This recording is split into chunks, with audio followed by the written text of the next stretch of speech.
देखिए क्वेश्चन हम पढ़ते हैं पीएमटी 2015। क्वेश्चन ध्यान से सुनिए। लिखा a satellite S is moving in an elliptical orbit around the sun around the earth. Sorry satellite है, तो the mass of satellite is very small as compare to the mass of earth. Then कुछ part दिए हुए हैं। देखिए जब कोई logical question होता है, लॉजिक फिट करनी पड़ती है, भाई मैथमेटिकल नहीं होता है, तो वहां दिमाग लगाना पड़ता है कि कोई पार्ट सही है तो रेस्ट पार्ट गलत क्यों है। ठीक है, कह ये रहा है कि ये जो सैटेलाइट है वो अर्थ के चारों ओर एक एलिप्टिकल ऑर्बिट में घूम रहा है। अर्थ कहीं भी होगी, यहां पर कहीं भी होगी, कहीं भी होगी, ये तो मालूम है। सैटेलाइट की दूरी अर्थ से अलग अलग होने वाली है। ठीक है, यानी अगर यहां पर उसकी वेलोसिटी कुछ है, यहां वेलोसिटी कुछ है, तो वेलोसिटी यहां अगर ए है, यहां बी है, तो हम जानते हैं velocity of A will be greater than velocity of B. ये हम जानते हैं कॉन्सेप्ट। ठीक है, तो यानी कि पहली बात तो जो आपका सी पार्ट है कि द लीनियर मोमेंटम। अच्छा, लीनियर मोमेंटम का फॉर्मूला क्या होता है? Mass into velocity. और जब वेलोसिटी हर जगह कांस्टेंट नहीं है तो लीनियर मोमेंटम कांस्टेंट नहीं हो सकता। यानी कि सी पार्ट तो अपने आप गलत हो गया। समझ में ही बात नहीं आई। ए पार्ट क्या कह रहा है? The angular momentum of the S around the centre of the earth changes with direction but the magnitude remains constant.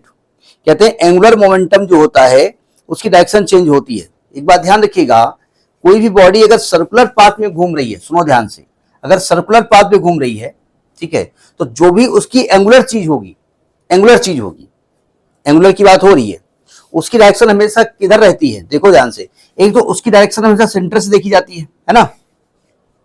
अब अगर वो बॉडी एंटी क्लॉकवाइज घूम रही है, सुनो ध्यान से, तो जिधर बॉडी जा रही है उधर अपनी दाएं हाथ की उंगली को मोड़िए, तो अंगूठा जो होता है वो उसकी डायरेक्शन को बताता है। अगर ये सैटेलाइट एंटी क्लॉकवाइज घूम रहा है और हम ऐसे अंगूठा करते हैं तो एंगुलर मोमेंटम की डायरेक्शन ऊपर की ओर होगी। नहीं समझे?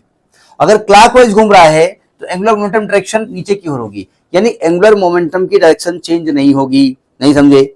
ए पार्ट कह रहा है कि the angular momentum as about the centre of earth changes in direction. जी नहीं, इसकी डायरेक्शन चेंज नहीं होने वाली है, यानी कि ए पार्ट भी गलत है, काम खत्म। सी पार्ट पहले हम बता दिए थे।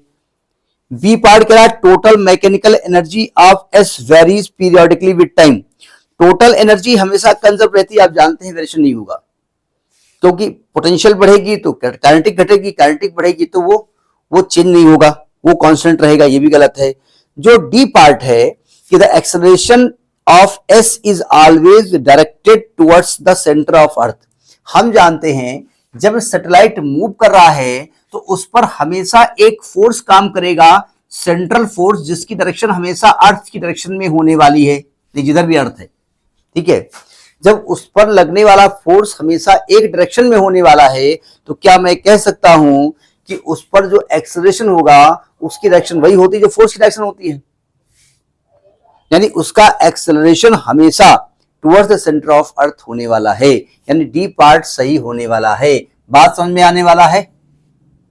तो ये आपका पीएमटी 2015 का क्वेश्चन है। ठीक है, नोट करिए।